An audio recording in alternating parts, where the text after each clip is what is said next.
intangible assets, IAS 38. Whether you can resume the video. Already done? No. Welcome back for a new topic. Last class we finished IAS 16, property, plant and equipment. Accordingly, how many standards we so far finished? IAS 1, IAS 2, IAS 16, and today we are going to learn IAS 38. Another one of the easiest and the oldest standard is this. When the name suggests intangible, what do you understand? Okay, let me ask another question. What do you mean by tangible assets? When you say tangible, forget the accounting, general English meaning. You can tangible, touch and feel. You can touch and feel. So when you say intangible, Motor building, it's Intangible, intangible. what is the Touch, like bank account or something. no. Tangible means you can touch and feel. Physical. When you say tangible assets means those assets which have a physical presence. Where these examples, motor vehicles, property, plant and equipment, land, equipment, furniture, any assets where you can feel it, touch and feel it, these are tangible. Whereas intangible, you don't have such physical presence. Things in the air, we don't see. My shoe, luggage, these also assets. So before we talk about tangible and intangible, at the beginning we discussed about what an asset is. If I go back to try to recall the definition of the asset, assets are resources which will bring economic benefits in the future as a result of past transactions and or events, and especially which will be controlled and or used by the person who is using it or owning it. Now only we will have to think about how to manage the space. Only today please manage. Next class I will arrange this table. Sorry, Sorry. No, not like this one, but we need to have space. Sorry. Sorry. So, coming back to the definition. Resources which will bring economic benefits as a result of past transaction and or events, and that we should be able to control. If I am the owner or the person whom I am the user, I should be able to control. This is what the definition is. At the time I define asset, I didn't talk about physical presence, tangible presence, I never discussed. Now we come to talk about up to last class we talked about tangible assets, which we can see, we can touch and feel. Now there are certain type of assets which will satisfy all that words what I said. Will bring economic benefits in the future because of the past transaction and event, and you can control all of this, and this also resource. That type of asset. Now we need to think about example. What do you think the very good example? When I say that very good, that example name also there. Can you guess? Goodwill. Goodwill. Reputation, goodwill in Arabic one. اسم الشهرة. Hmm? اسم الشهرة. اسم الشهرة. اسم الشهرة. أيوة اسم الشهرة. Reputation. أيوة. So this goodwill is a very good example for intangible asset. Actually, when we learn accounting continuously, later we will talk about one more standard named IFRS 3. IFRS 3 name is business combination. This is standard. We will in detail talk about goodwill. Here we will just say an example of intangible asset is goodwill. But there are many other examples also. Patent. Like for example, our group business, we are into perfume. We have different brands like Adara, Justly, Amor Diamond. These are names. And if someone else wants to open a perfume shop and want to use that name, we can legally sue them. Correct? So that is what we call it patent. Also trademark. And customer list. You know, the customer list. Now, I'm running an auditing firm. I have a client base. This client base, that name of the client and the phone number, it is still an asset for me. But because for my style of my business, I have to bring revenue from these customers only. So they also become a resource to me. But I don't have any tangible assets. Further, royalty. You know what a royalty means? Royalty. Royalty. Who doesn't care? What do you mean by royalty is that? Let's say I'm writing a book. How many of you have the habit of reading books? It is actually reading makes the man perfect. The word they say maketh the man perfect. So at least 10-page book, 20-page book. Try to keep a habit of reading books. That could be anything. That could be our religious books. But please spend some time, 5 minutes a day, 10 minutes a day. Anyway, that's not the point that I want to say. So what I want to say is, let's say I have written a book, but I don't have a facility or infrastructure to print the book. So I approach a printing press. These printing press people, their main business is to publish magazines, books and all that and sell to the customers. So they will print the book and they will be the owners for that book. Although I am the author, I will not be the owner. Owner will be that printing press. Then the printing press will negotiate with me. Okay, my brother, every book we will print, we will pay you $2. So this $2 is what we call royalty. So these all are examples of intangible assets. Another good example is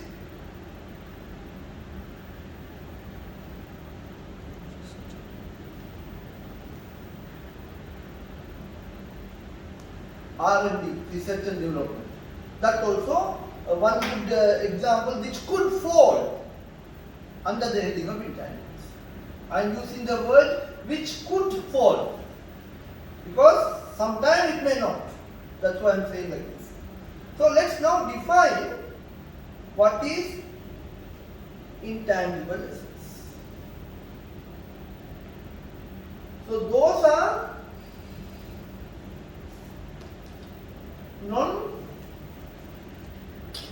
non-current assets which will not have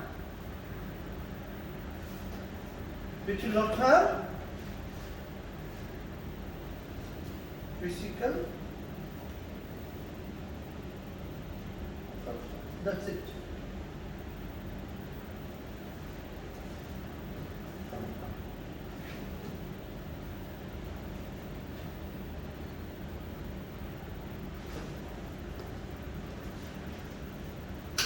This is how we define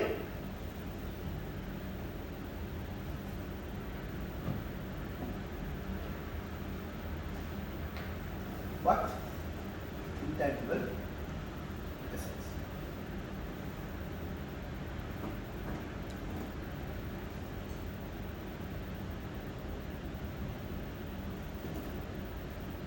So now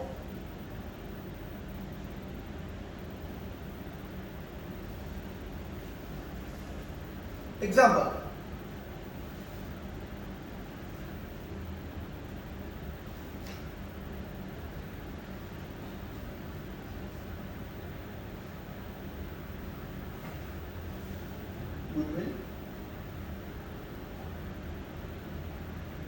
patent,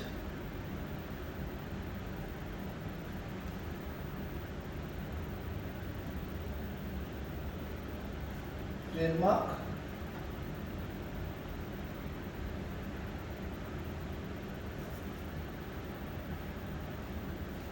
brand, Brand, it sounds like trademark. yeah, you can interchangeably use. For example, how will I say, KFC is a brand, but the logo that they put there, it's a trademark. One face for That one. Everyone cannot do that. If you want to open up a chicken shop, you cannot put that brand as a signboard.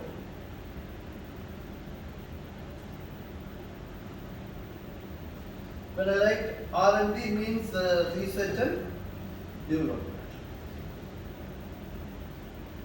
R&D. Yeah, research and Research, can you give us one example for research? Research. okay, Habibi, do you know this guy, Thomas Alva Edison? You know or you don't know? Thomas? Alva Edison. Tell you, let's find him out. Thomas.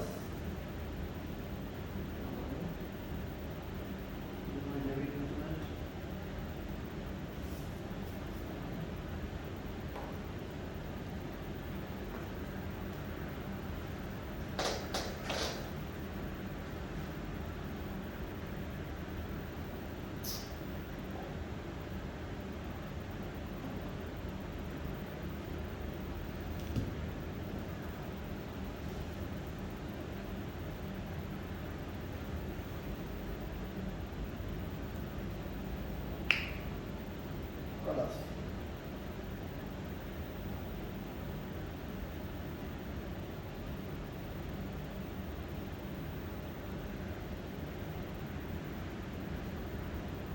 What happened? That is gone.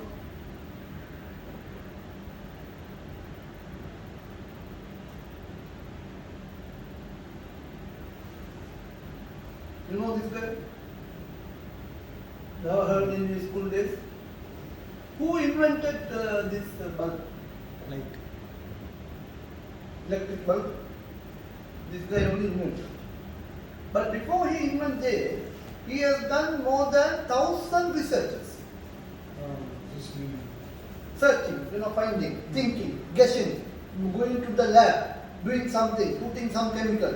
And this type of activities are known as research. But this considered formalities? How formalities? I will come to that, don't worry. So, one of the research of him, he saw, chicken, chicken. He saw chicken laying eggs. And he also saw this chicken sitting on top of the egg and making chicks. So he thought, okay, that chicken sitting on top of like 4 or 5 eggs and then sitting for like 2 to 3 or month or 2 weeks or something, and then he is bringing chicks. So why not me? He collected 20 eggs and he went and sat on that for 2 days. All the eggs are broken. So these are type of research what he did. Finally he came up with bulb. So the meaning of the word research, if I could define in sentence, it's a scientific search. You just, without knowing an outcome, taking, let's say, sodium and then take chloride and then mix and see what is coming. You really don't know at the time of your mixing, you don't know what the outcome. You just mixing and watching. This type of activity are known as research. So scientific search without any determined and known outcome. You don't know what's going to come. But you know, in companies, they keep a separate team. They keep on research on their products. If I talk about soap, Lux, those days, like 20, 30 years before, shape, color, wrapper, flavor, and the smell of the Lux soap, and now, is it same? Those days we had only one option, a solid soap. Now, that soap also become liquid. exactly liquid and then powder and so many options. Lux during 1980s. So this is during 1980. Now the wrapper is like this. Now this lady may be died now. Now a new lady. Based on the current trend, they will bring another lady who will give some advertisement. So these all the company's research team who are doing this. Clear? So anyway, these all are examples of intangible assets. There are two types of intangible assets.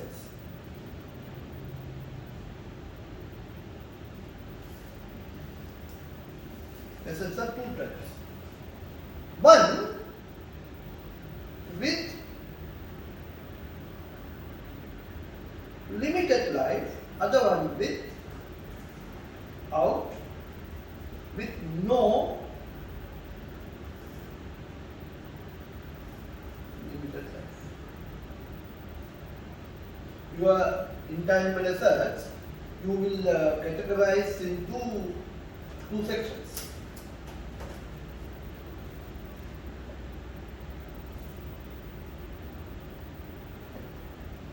When you call it, those intangible assets will have a limited life. Good example, let's say now we are bringing a brand from UK.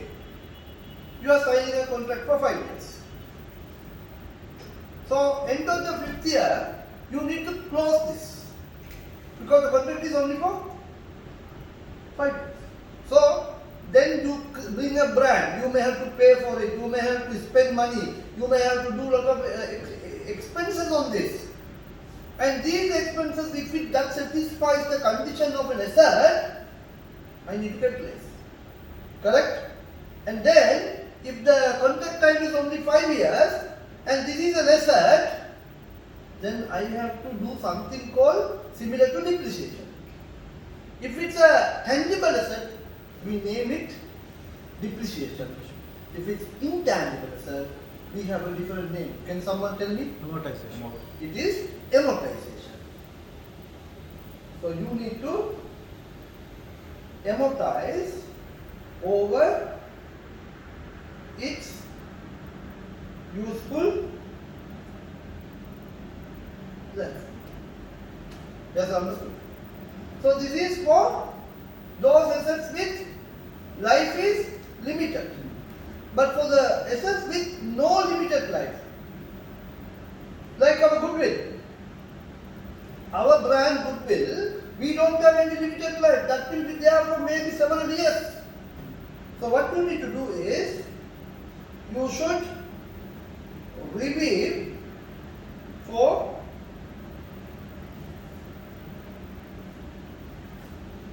impairment. What do you mean by impairment now?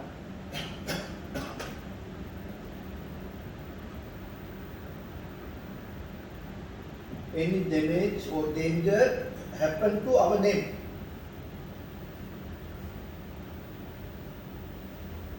There was one court case. One lady has gone to a bar and she bought one beer. This beer bottle is closed like this, sealed. And when you take the beer bottle, you cannot see the liquid inside because the bottle is painted like this. Only thing is you need to open and then have the glass and then you need to pour the beer. When she poured the beer, you know there was one snail. You know what a snail is?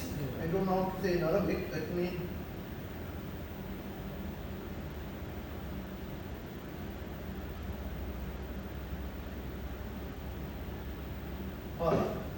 هذا شنو نقول عربي؟ كوكا كوكا. كوكا Coca.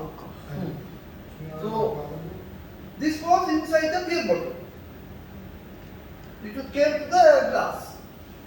Now, question is, this lady need to file a case against the man who saved the beer, or the man who sold the beer, or the man who brought the beer to the shop, or the man who manufactured the beer.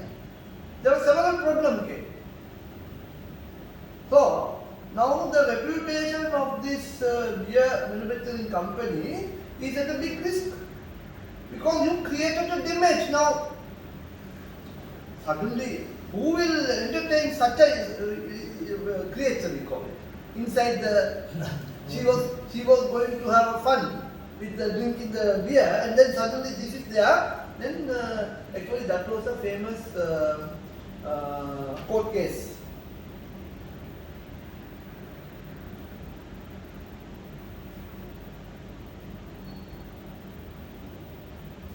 This is the name of the case.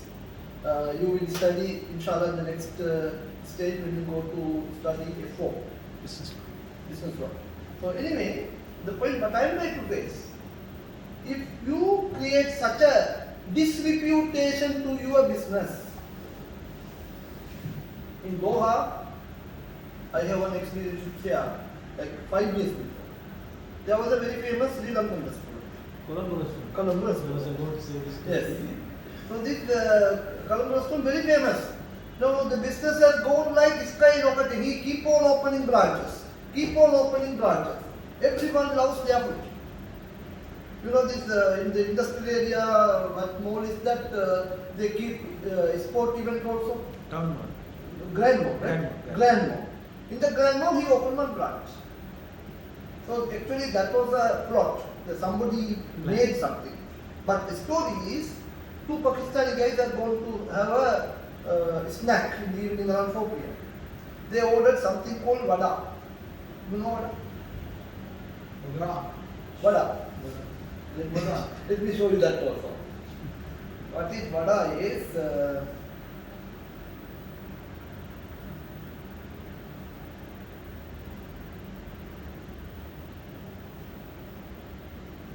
this one. Have you seen this? No? Oh, same. Same like samosa. Sri Lankan donut. Yes. So he ordered vada. So vada came. He also came. He opened one vada. Inside, you know the fried rat. Mouse. Inside there. Small ones. So then that became a big problem, and then they took photos, and then municipal came, they closed that shop, and gradually now in Doha there is no Colombo. See what has happened to the reputation. You close the other branches. All gone. It's now in Sri Lanka, and a lot of court case, and then no business, and then he has been travel ban. He cannot come to Doha. So many issues came simply because of this particular event. So these damages are known as impairment. Impairment can happen anyway. Natural disaster like tsunami or earthquake. Let's say an earthquake comes, the building shakes, and then some building falls, a roof fallen or one wall fallen or some paint damage. These all are part of impairment. So what I wanted to say, if you have intangible asset whose lifetime is unlimited, then every year you should review and check whether my intangible asset has met with any impairment. If so, you then have to make provision for that. If I have a tangible asset and I am using it for the 20 years, and then every year I need to depreciate 5%, correct? 100 divided by 20. So when I have an intangible asset and whose life also limited, like the first case, 5 years, and my cost is 100,000. So every year I need to amortize how much? 100,000. Now this scenario, my goodwill or my reputation is 1 million. But life is not limited. So every end of every year, as a special test, you should make a test and see whether has there been any impairment. Later, when you study F7, we will study how we do the test. Now we don't want to talk about the way we do the, but I can give you some example. Let's say, for example, we are depending on our customer base, customer list. How we find out whether any impairment? They are not paying well. There are a lot of bad debts. These customers are not really bringing business. These customers are not in town. No, they are not reachable. These all are indication for impairment. So, this is how you will do the test. And then you will do the treatment. So, if you have impairment, if impairment is presence, if it's available, what is the treatment? Accounting treatment, double entry. You will debit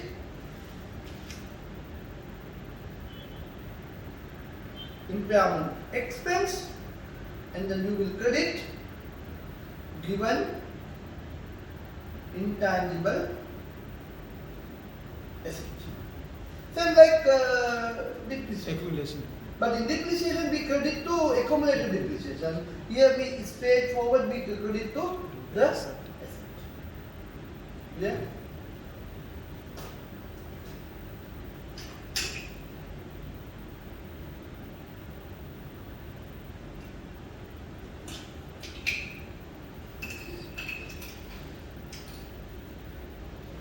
If impairment is present. Meaning available, exist. Or you in the test you came up with, we found this asset has met with impairment. In normal language you can think damage. Okay, if I ask you a different question. This couldn't be physical damage. No. That's what I want to come back to. If I ask you a question, can a physical asset meet with impairment? Yes. Is it only intangible asset can impair or physical asset also can be met with impairment? Yes. Yes. Let's say you have a car, you drive, meet with an accident, then that damage also known as impairment.